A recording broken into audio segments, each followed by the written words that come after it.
Hi, friends. I hope you're doing well as we begin this Easter week. I apologize for my voice, but I do feel better than I sound. As I think back over the events and the drama of this past week, I'm almost dumbfounded about how much suffering, pain, sorrow, and emotional upheaval people go through.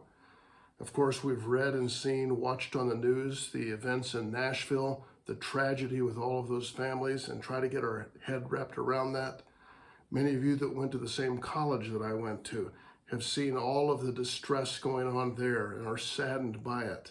And just this morning, I learned of a young man, 22 years of age, who was in a car accident and had his spinal cord severed. How do we process all of these things? There is so much emotional upheaval. But we enter into the most emotional week in human history, the Passion Week.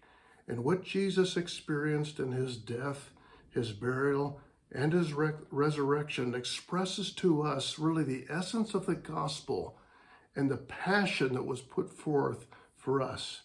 He knows, he understands what it means to go downward to the cross, to be crucified, to die, to be buried, to be in the place of hell, and then resurrected again, and to lead captivity captive at the end of the story.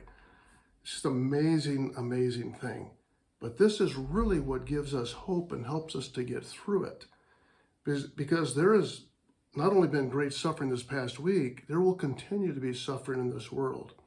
And I'm reminded of what the Lord said to us in John 16, verse 33. He said, "I have said these things to you, that in me you may have peace. In the world you will have tribulation, but take heart, I've overcome the world." So he speaks to us. He gives us this gospel to bring peace in the midst of the storm for us. It's an amazing thing.